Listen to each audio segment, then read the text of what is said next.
자, 오늘은 순종에 관해서 말씀을 볼 건데요. 이 순종이라고 하는 주제가 너무나 중요한 주제이기 때문에 좀 시간을 내서 오늘 하루 이 말씀을 좀 같이 보려고 생각을 합니다. 자, 그런데 원래는 5장 5절 A절까지만이에요.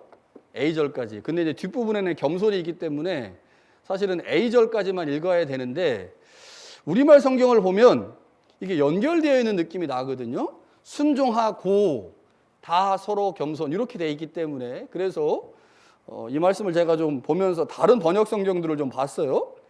현대인의 번역이 있죠. 그 번역을 이렇게 번역을 했습니다. 청년들은 장로들에게 순종하며 겸손한 마음으로 서로 섬기십시오.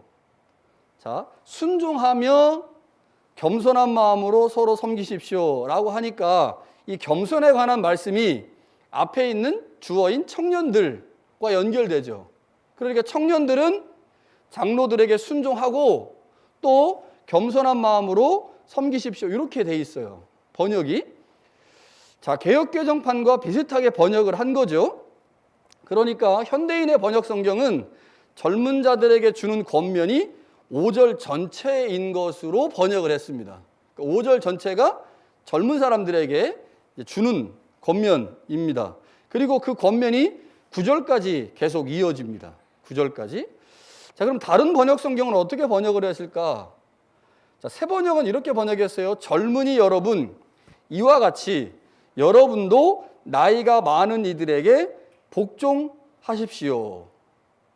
끊고 모두가 서로 겸손의 옷을 입으십시오. 이렇게 번역을 했어요. 그러니까 우리말 성경하고 다르게 우리가 지금 보고 있는 개역개정과 다르게 겸손과 순종을 나눴죠. 나눠서 번역을 했어요. 공동 번역. 자, 가톨릭하고 개신교 같이 번역한 공동 번역은 이렇게 번역했습니다. 이번에는 젊은이들에게 말합니다. 여러분은 원로들에게 복종하십시오. 여러분은 모두 겸손의 옷을 입고 서로 섬기십시오. 하나님께서는 교만한 자를 물리치시고 겸손한 사람에게 은총을 베푸십니다. 그러니까 이 공동 번역도 원로들에게 복종하십시오. 여러분 젊은이들은 모두 겸손의 옷을 입고 서로 섬기십시오. 이렇게 번역을 해서 그래서 이 번역 성경 헬라어 성경과 비슷합니다. 번역 성경이든 헬라어 성경이든 이 젊은이들에게 5절에서 이제 권면을 하고 있는데 그 젊은이들에게 하고 있는 권면의 내용이 5절 A에서 끝나는지 아니면 5절 전체인지 5절을 넘어서서 6절, 7절, 8절, 9절까지인지 이게 모호합니다. 모호해요. 그래서 이것 때문에 고민을 좀 했고 여러 주석책들을 이제 보게 됐습니다. 지금 베드로는 교회의 구성원들을 크게 둘로 보고 있는 거예요. 지난주에 우리가 보았던 장로, 이게 이제 지도자 혹은 감독, 오늘로 말하면 목사에 해당되는 사람들이고 이 사람들은 교회 안에서 상대적으로 나이가 좀 더 든 사람들이기 때문에 그렇게 부르고 있고요. 그들의 지도를 받는 일반 성도들은 그들보다는 나이가 좀 더 어렸던 것 같아요. 그래서 좀 나이가 든 사람들과 젊은 사람들. 젊은이의 그 상대어가 뭘까요? 젊은이의 상대어? 젊은이의 상대어? 늙은입니다. 정확하게 표현하면. 근데 우리는 늙은이라고 하면 굉장히 그 나이 드신 노인들을 좀 이렇게 좀 안 좋게 표현하는 거잖아요. 늙은이. 젊은이, 늙은이. 어떤 분이 이제 노인이라고 하면 이제 좀 점잖게 표현하는 건데 거기다 뭐 하나 붙이면 노인네 이렇게 하면 굉장히 좀 경박하게 표현하는 거죠. 그러니까 이 나이 드신 분들을 향해서 이제 좀 안 좋은 표현들이 있는데 이 젊은이와 상대어가 이제 죄송합니다. 늙은이가 노인분들.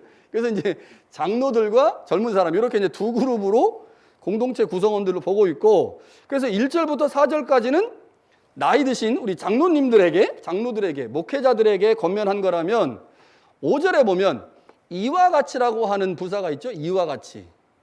이와 같이라고 하는 말은 앞부분에서 이제 장로님들에게 권면을 했듯이 너희들에게도 권면을 한다. 너희들에게도 권면한다라고 하는 의미가 있고요. 또 다른 하나는 젊은이들에게 하는 권면이 위에 있는 장로님들에게 한 권면과 연결된다라고 하는 의미로 이 이와 같이라고 하는 단어를 볼 수가 있습니다. 그러니까 장로님들에게 권면을 쭉쭉쭉쭉 하고 젊은 여러분, 이와 같이 여러분들에게도 권면하는데 복종하십시오, 순종하십시오 라고 하기 때문에 장로님들에게 권면을 했고 그와 같은 방식으로 젊은이들에게 권면을 하는데 이 젊은이들에게 권면하는 내용이 앞에 있는 내용과 연결된다라고 하는 걸 머릿속에 잘 기억을 하셔야 좀 이따가 이제 마지막에 제가 말씀드리는 내용의 의미가 더 확 다가올 수 있습니다. 자, 그런데 지금 제가 이제 말하려고 하는 핵심은 그게 아니죠. 자, 5절을 A절과 B절로 나눌 수 있는가? 그래서 이 젊은이들에게 권면하는 내용을 5절 A절로 봐야 되는가? 아니면 5절 전체로 봐야 되는가? 이게 조금 우리한테 본문을 읽을 때 이제 어려움이죠. 근데 여기서 중요한 단어가 있습니다. 5절 중간에 보면 젊은 자들아 이와 같이 장로들에게 순종해라 라고 한 다음에 단어가 나오죠. 뭐예요? 다합니다. 다 서로 겸손으로 허리를 동여라. 여기서 다라고 하는 말은 뭐를 의미하겠습니까? 앞에 나왔던 장로님들과 그 뒤에 나오는 젊은이들. 그러니까 다시 말하면 성도 전체를 의미하는 말입니다. 이 다라고 하는 말은. 그래서 많은 주석가들이 5절을 A 부분과 B 부분으로 나누더라고요. 그래서 젊은이들에게 권면하는 내용은 장로님들에게 순종하십시오. 이게 젊은이들에게 권면하는 내용이고 그 다음에 다라고 하는 말 그리고 6절에 가보면 너희를 높이신다. 7절에도 너희 염려를 8절에도 너희 대적 이렇게 돼 있잖아요. 그래서 이 5절 B절부터는 젊은 사람들에게 하는 말이 아니라 장로님들과 젊은 사람들, 교회 전체에게 하는 권면을 하고 볼 수가 있습니다. 그러니까 5절 A 부분은 젊은이들에게 하는 권면이고 5절 B부터 9절까지는 교회 전체에게 하는 권면 이렇게 볼 수가 있습니다. 그렇게 이제 구조를 보는 것이 가장 정확하게 구조를 보는 것이라고 저는 개인적으로 생각을 합니다. 제가 이제 본문을 여러 번 보고 또 여러 책들을 찾아가 보니까 이제 그게 제일 중요한 것 같아요. 그래서 오늘은 본문의 내용, 핵심 내용이 순종하라이잖아요. 순종하라. 오늘 순종에 대해서 한번 생각을 좀 해보도록 하겠습니다. 제가 원래 이렇게 주제 설교를 잘 안 하거든요. 그런데 올해 주제 설교를 지금 하게 되는 거죠. 이번 주도 순종이라는 주제 설교고 다음 주도 겸손이라는 주제 설교예요. 저는 보통 주제 설교를 잘 안 하는데 주제 설교를 안 하는 이유는 잘 모르겠어요. 저는 왜 주제 설교를 안 하는지. 그런데 절수가 짧으면 이렇게 짧잖아요. 젊은 자들아 이와 같이 장로들에게 순종하라. 이거 가지고 제가 어떻게 가계를 하겠습니까? 그래서 절수가 짧으면 어쩔 수 없이 이제 주제 설교를 할 수밖에 없는데 순종에 관한 매우 중요한 내용들을 같이 한번 나눠보려고 그래요. 자, 순종은 우리가 이 땅을 살아가면서 두 가지 방식으로 나타납니다. 이 두 가지 방식이라고 하는 것은 두 대상을 향해 순종을 한다는 거죠. 첫 번째 대상은 하나님입니다. 자, 우리의 순종의 대상은 하나님이죠. 그래서 우리는 하나님에게 순종을 하면서 특별히 하나님의 말씀에 순종을 합니다. 그런데 베드로는 지금 누구한테 순종하라고 그래요? 중요한 건 하나님께 순종하라. 혹은 하나님의 말씀에 순종하라 이렇게 말하지 않고 누구한테 순종하라고 그랬어요? 교회의 리더인 장로들에게 순종해라. 어떤 번역 성경은 장로들에게 복종해라. 이렇게 얘기를 하고 있죠. 그래서 우리가 좀 이제 어려운 거예요. 우리는 하나님의 말씀 앞에 순종해야 되는데 우리의 순종의 대상이 하나님이 있고 또 우리의 순종의 대상이 교회의 리더인 목사님 혹은 장로님, 목회자 이렇게 이제 두 개의 순종이 있기 때문에 이 순종을 우리가 조금 정리를 해봐야 되겠다는 생각이 들죠. 자, 하나님에 대한 우리의 순종은 가장 기본이 되는 신앙의 덕목입니다. 순종은 우리의 신앙생활의 가장 기초고 가장 기본이 되는 신앙의 덕목이에요. 그래서 모든 그리스도인들은 하나님의 말씀 앞에 순종해야 합니다. 사무엘상 15장에 보면요, 하나님이 사울에게 이제 아말렉과 전쟁을 할 건데 전쟁 후에 아말렉 왕과 그리고 사람들 그리고 그들의 모든 소유를 다 진멸해라, 죽여버려라 이렇게 얘기를 하셨어요. 그런데 사울은 그 말씀에 불순종했죠. 불순종하고 양과 소를 죽이지 않고 끌고 왔습니다. 이스라엘 땅으로 끌고 왔어요. 이것을 사무엘이 알게 됐죠. 사무엘이 알고 사울을 책망을 합니다. 그랬더니 사울이 이렇게 말을 하는 거예요. 가장 좋은 곳으로 당신의 하나님 여호와께 제사하려고 양과 소를 끌고 왔습니다. 제사하기 위해서 끌고 왔습니다. 이렇게 얘기를 하죠. 그러니까 사무엘이 사울에게 이렇게 말합니다. 여호와께서 번제와 다른 제사를 그의 목소리를 청종하는 것 같이 그의 목소리를 청종하는 것을 좋아하심 같이 좋아하시겠나이까. 되게 어렵게 번역을 했네요. 순종이 제사보다 낫고 듣는 것이 순양의 기름보다 나으니, 이렇게 얘기를 합니다. 그러니까 여기서 중요한 게 순종이 제사보다 낫다. 듣는 것, 역시 순종과 관련된 거죠. 듣는 것이 수양의 기름보다 낫다. 자, 우리는 이 사건을 통해서 그리스도인의 순종 혹은 하나님의 백성의 순종이 하나님을 믿는 신앙의 기본이다, 기본 요소다라는 사실을 알 수가 있죠. 자, 믿음의 조상 누굽니까? 아브라함. 믿음의 조상은 아브라함이에요. 이 아브라함에 관한 이야기가 창세기 12장부터 나오는데 히브리서를 기록한 저자가 아브라함의 삶을 쭉 살펴보니까 아브라함 역시 믿음의 사람이었어요. 그런데 아브라함의 믿음을 히브리서 저자가 평가하면서 이렇게 평가합니다. 믿음으로 아브라함은 부르심을 받았을 때 순종하여 장래의 유업으로 받을 땅에 나아갈새 갈 바를 알지 못하고 나아갔다. 자, 믿음의 조상인 아브라함의 그 믿음을 히브리서를 기록한 저자는 순종이라고 하는 단어로 설명해내고 있습니다.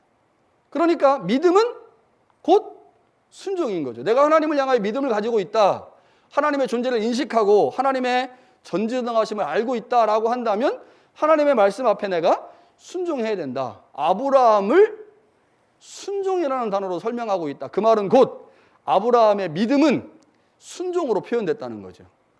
자, 그러니까 우리가 하나님을 믿을 때, 하나님을 신앙할 때 중요한 신앙의 행위가 뭐냐? 이게 순종이다. 이게 굉장히 중요한 거죠. 자, 바울의 글을 한번 찾아봤어요. 바울이 순종에 대해서 언급을 하는데 순종을 믿음과 연결하여 설명합니다. 믿음과 연결해서. 자, 믿음과 순종을 잘 설명해 주고 있는 바울의 서신 중에 하나가 로마서예요. 로마서 1장 5절에 보니까 바울이 이렇게 말합니다. 그로 말미암아 우리가 은혜와 사도의 직분을 받아 그 이름을 위하여 모든 이방인 중에서 믿어 순종하게 하나니. 자, 믿어 순종한다. 여기서 헬라어로 보면요, 믿는다, 순종한다 사이에 접속사가 있어요. 근데 그 접속사를 어떻게 번역하느냐에 따라 다른데 그 접속사를 동격으로 번역할 수 있습니다. 그러니까 이방인 중에 믿어서 곧 순종하여, 이렇게 번역할 수 있어요. 그러니까 지금 바울이 믿음을 설명할 때 그 믿음과 함께 설명되고 있는 단어가 뭐냐? 순종이라는 거지. 순종. 자, 그러니까 믿음은 단순히 내가 하나님을 향하여 입술로 고백하는, 내가 하나님의 전지전능하심을 믿습니다 라고 하는 입술의 고백이나, 아니면 하나님의 존재를 내가 마음으로 인정하고 동의하는 정도의 수준을 믿음이라고 말하지 않고, 그것도 믿음이겠지만 하나님이 원하시는 믿음은 입술의 고백이나 마음의 동의를 넘어선 순종이라고 하는 구체적인 행동이 따를 때 그것을 믿음이라고 말한다고 하는 거죠. 이게 지금 바울이 말하고 있는 내용이에요. 자, 그럼 바울이 로마서에서 또 다른 이야기를 하고 있는데 6장에 가보면, 자, 로마서에서 가장 중요한 장이 6장이라고 그랬죠? 제가 몇 번 말씀을 드렸어요. 로마서에서 가장 중요한 장은 6장입니다. 자, 이 6장에서 바울이 그리스도와 합하여 세례를 받음으로 우리가 주님의 통치 안으로 들어갔다. 우리는 예수 그리스도와 함께 세례를 받으면서 예수 그리스도를 우리의 인생의 주인으로 섬기며 그분의 말씀을 따라가며 산다, 이렇게 얘기를 하면서 바울이 이렇게 우리에게 권면해요. 우리가 이제 죄의 종으로 죄에게 순종하지 말고 그리스도에게 순종하자. 그러면서 16절에 이렇게 말합니다. 너희 자신을 종으로 내어주어 누구에게 순종하든지 그 순종함을 받는 자의 종이 되는 줄을 알지 못하느냐. 혹은 죄의 종으로 사망에 이르고 혹은 순종의 종으로 의에 이르느니라. 자, 우리가 누구에게 순종하느냐에 따라서 그 순종을 하는 그 대상의 종이 된다는 거예요.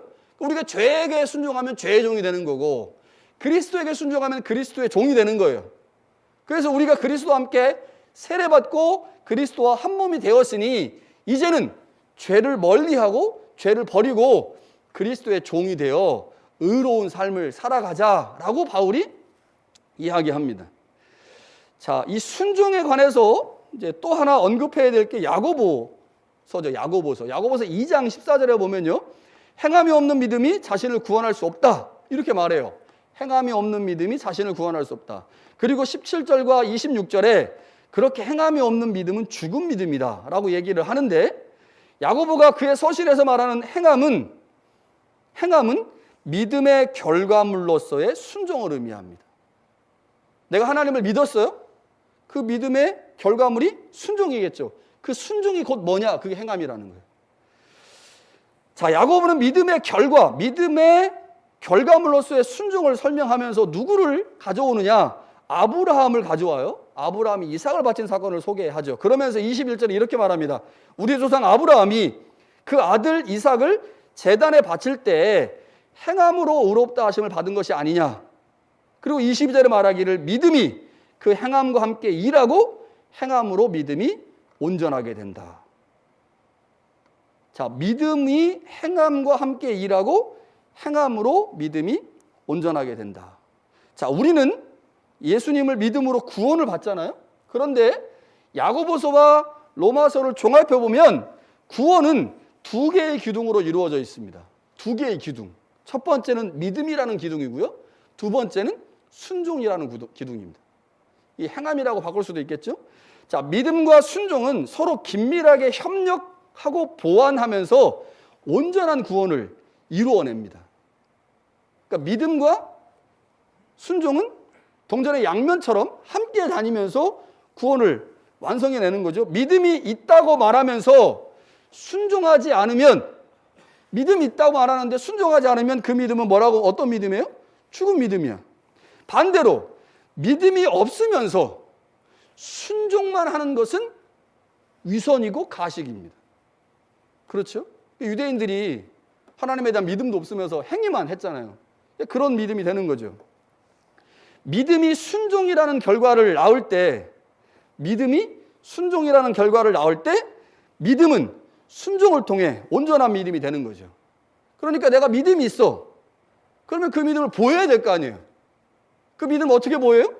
순종이라고 하는 행위를 통해 보이면 그 순종을 보고, 야, 네가 진짜 믿음의 사람이구나 라고 평가한다는 거죠. 그러니까 믿음은 반드시 뭐를 가져와야 돼요? 순종이라고 하는 결과를 가져와야 됩니다. 또한 순종의 원인이, 내가 어떤 행동을 하고 있어. 순종하고 있는데 그 순종의 원인이 반드시 믿음이 되어야만 내가 하고 있는 그 순종이라고 하는 행위가 위선이나 가식이 안 되는 거죠. 그러니까 신앙생활에서 이 믿음이라는 것과 순종이라고 하는 것은 항상 같이 다녀야 되고, 서로가 서로를 보완해주고 협력하면서 우리의 구원을 완성해 간다고 하는 거죠. 그러니 우리의 신앙생활에서, 우리의 구원에 있어서 순종이라고 하는 것은 매우 중요한 신앙의 행위일 수밖에 없습니다. 그래서 하나님께서 우리에게 순종이라고 하는 것을 요구하시는 거죠. 하나님의 말씀에 순종해라. 자, 그런데 문제가 있어요. 문제는 뭐냐? 그렇지, 하나님의 말씀에 순종하는 것, 그것은 가장 중요한 신앙의 덕목이고, 우리가 마땅히 하나님의 백성으로 하나님의 말씀 앞에 순종하는 것은 맞지. 그렇다면 목사와 감독, 즉 목회자에게도 순종해야 하는가? 하나님에게 순종하는 거야 뭐 당연한데, 제가 정민이한테 뭐 자꾸 얘기해요. 정민이가 목사님의 말이 하나님의 말씀인가? 내가 목사님의 말에 순종해야 하는가? 순종하지 않아도 되는가? 이런 고민할 수 있단 말이에요. 그럼 내가 말하는 게 하나님의 말씀은 아니잖아요. 그렇죠? 어떻습니까, 이현지 집사님? 내가 말하는 게 하나님의 말씀입니까? 내가 말하는 건 목사의 말이지 하나님의 말씀이 아니란 말이에요. 그래서 목사가 말하는 것을 하나님의 말씀으로 받아들이고 그 말에 순종해야 하는가? 아니면 저건 목사의 말이니까 뭐 순종 안 하면 어때? 이렇게 해도 되는 건가? 근데 그렇게 하려고 하니까 오늘 말씀이 걸리는 거야. 젊은이 여러분, 장로님들에게 순종하십시오. 이 말씀 안 했어야 되는데, 이 말씀을 해가지고, 순종 안 해도 될 것 같은데, 순종해야 되나? 좀 어려워요. 성도는 하나님에게 순종하듯이 목회자에게 순종해야 하는가? 라고 하는 질문에 여러분 어떻게 대답하시겠습니까? 제가 새순교회 와서 목회를 시작할 때 몇 개의 질문을 받았어요. 저도 이제 처음 담임 목회를 시작하는 거고, 또 그 당시에 새순교회가 상당히 어려웠기 때문에 성도님들이 저한테 요구하는 게 있고 바라는 게 있을 거 아니에요? 그 여러 질문들을 받았는데 그 중에 받은 질문 중에 하나가 이거예요. 목사님에게 순종해야 됩니까? 말아야 됩니까? 나 목사님한테 순종 안 할래요. 제가 지금까지 목사님한테 여러 목사님한테 순종했는데 목사님들이 다 사기쳤어.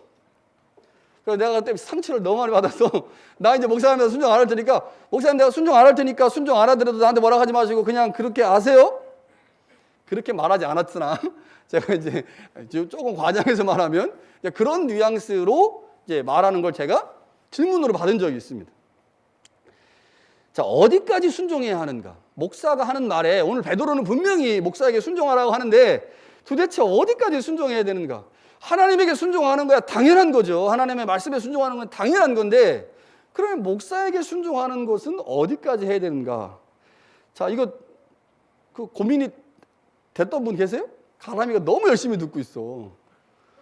가람이가 오늘 내가 정답을 발견하리라. 내가 오늘 정답을 안고 집에 돌아가리라. 그런 눈빛으로 보고 있어요. 너무 좋은 것 같아. 정민이는 뭐 난 항상 잘 순종했는데 뭐 난 앞으로도 잘 순종할 건데. 근데 가람이는 내가 목사님한테 좀 순종을 잘 안 했는데 목사님이 나 지금 대놓고 나한테 들으라고 하는 얘기인가? 자, 일반론적 관점, 일반적인 관점에서 본다면 기본적으로 목회자가 그리스도를 대신하여 성도를 목양하는 사람이죠. 목회자는 그리스도를 대신해서 목양하는 사람이기 때문에 성도는 목회자의 말에 순종하는 것이 맞습니다. 일반론적 관점이에요. 일반론. 자, 그것은 개인의 신앙생활과 교회의 질서를 위해서 필요한 거죠. 제가 여러분들한테 여러분 망치려고 얘기하겠습니까? 그렇지 않으니까 목사님이 하는 말에 순종하는 것이 그리스도를 대신하여 목회하는 것이니까 예수님의 말씀으로 받아들이자, 순종하자. 그리고 교회의 질서를 위해서는 순종하는 것이 맞겠다 이렇게 생각할 수 있는 거죠. 그러나 그 기준이 매우 모호합니다. 어떤 말은 순종해도 되고 어떤 말은 순종하지 않아도 될까? 이 기준이 없는 거죠. 자, 기준을 어떻게 정하느냐에 따라서 건강한 순종이 될 수도 있고 또한 매우 위험한 맹목적 순종이 될 수도 있어요. 여러분, 한국 교회가 지금 이렇게 망가진 이유 중에 하나, 여러 이유 중에 하나는요, 성도님들에게 목사들이 맹목적 순종을 강요했고 성도들이 그것에 대해서 무비판적으로 맹목적 순종을 보였어요. 그렇게 되면서 목사들이 성도 위에서 군림하는, 성도들을 자신의 이익을 위한 수단으로 만들어가면서 교회가 타락을 했거든요. 그래서 담임 목사들, 대형교회 담임 목사들이 금전적으로 교회 돈을 자기 마음대로 쓰고 갈취하고 또 그렇게 갈취하면서 교회를 장악하니까 여자 문제가 생기고 이런 문제들이 사실은 생겨났는데 이러한 많은 문제들 중에 깊이를 들어가서 보면 사실은 요 맹목적 순종이라고 하는 것이 그러한 목사들을 만들어 낸 면이 분명히 있습니다. 자, 우리는 한국교회에서 목회자에게 절대 순종해야 된다고 배웠어요. 그렇게 배우셨죠? 저도 그렇게 배웠던 것 같아요. 어렸을 때. 가람이는 어렸을 때 교회 안 다녀서 모르겠지만 목사님에게 절대 순종해야 되는 거야? 아멘? 아멘은 안 하네. 아멘? 예, 아멘 했어. 아멘 이렇게 했어. 자, 우리 그렇게 배웠어요. 그러나 그 절대 순종을 이용한 많은 목회자들이 성도들 위해서 군림하면서 사적 이익을 추구하기도 했고요. 그 일로 인해서 타락의 모습을 보인 것도 사실입니다. 자, 그래서 우리는 베드로가 지금 말하고 있는데 순종하라고, 목회자들에게 순종하라고 말하고 있는데 그 순종의 기준이 무엇인가를 찾아야 되는데 어디서 찾아야 되겠어요? 베드로의 말에서 찾아야 돼요. 베드로의 말에서. 베드로가 뭐라고 말했습니까? 1절부터 4절까지 답을 얘기해놨어. 1절부터 4절이 답입니다. 5절에 젊은이 여러분, 이와 같이 장로님들에게 순종하십시오라고 말을 하면서 어떻게 순종해라, 순종의 기준이 뭔지를 말 안 했단 말이에요. 그런데 이미 1절부터 4절에 정확하게 하나님이 원하시는 목회자가 어떤 사람인지를 말해놓고 그것을 근거로 해서 젊은이들에게 목회자에게 순종하십시오라고 말하기 때문에 1절부터 4절에 나와 있는 내용이 뭐겠어요? 정답입니다. 한번 찾아보겠습니다. 자, 제가 새순교회 처음에 왔을 때 목사에게 순종하는 문제에 관해서 질문을 받았어요. 그때 제가 뭐라고 했냐면 이렇게 말했습니다. 뭐 정확한 문구는 기억나지 않지만 이런 식으로 얘기했어요. 목사에게 순종하지 말고 하나님의 말씀에 순종하라. 이렇게 얘기했어요, 제가. 여러분, 목사에게 순종하지 마십시오. 그러나 하나님의 말씀에 순종하십시오. 여러분, 성도가 목사에게 순종해야 되는 이유가 있다면 뭐겠습니까? 목사가 하나님의 말씀을 전하기 때문이에요. 목사를 통해 전해진 하나님의 말씀에 순종을 해야 하는 것이 성도의 의무이지 목사의 개인적인 말이나 견해에 순종해야 되는 것은 아닙니다. 그렇죠? 그럼에도 불구하고 베드로는 젊은 자들에게 목사에게 순종하라고 말하고 있어요. 그것은 공동체의 질서와 운영을 전제하기 때문입니다. 또 다른 하나는요, 목회자가 자신의 사적 이익을 위해 순종을 강요하지 않고 있음을 전제한 거예요. 무슨 말이냐면 목회자가 제대로 된 사람이라면 여러분들에게 무엇인가를 요구하고 여러분에게 무엇인가를 말할 때 그 말의 전제가 목회자의 사적 이익이 아니라는 겁니다.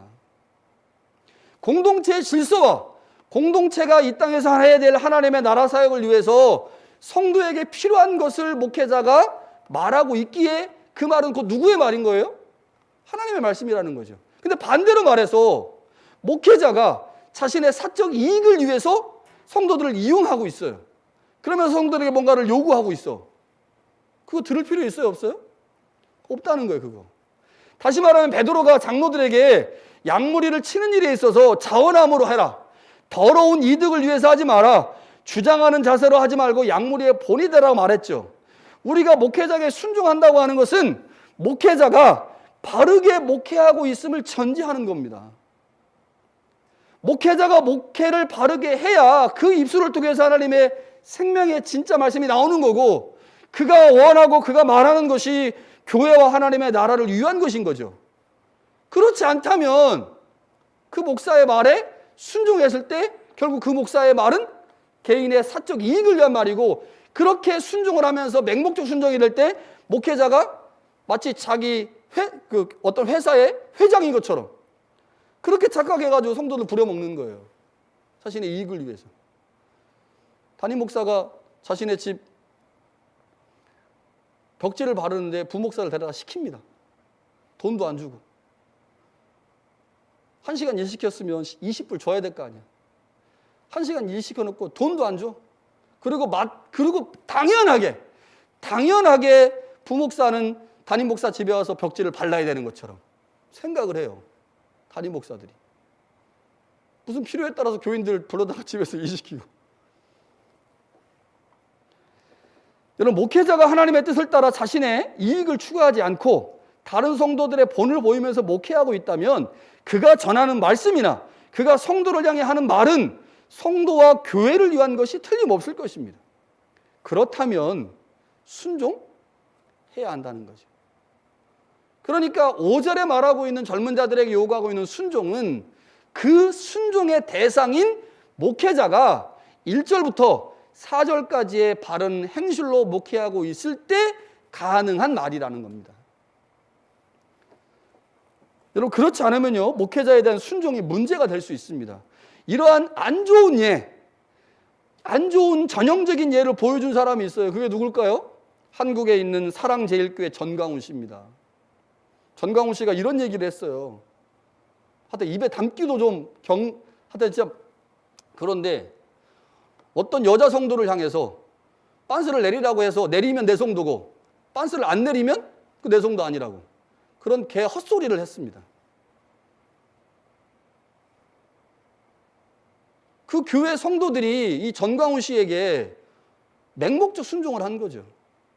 그 맹목적 순종을 만들어냈고 그 순종이라고 하는 것에 순종이라고 하는 그 탈을 씌워가지고 성도들을 그렇게 목사에게 순종해야 된다고.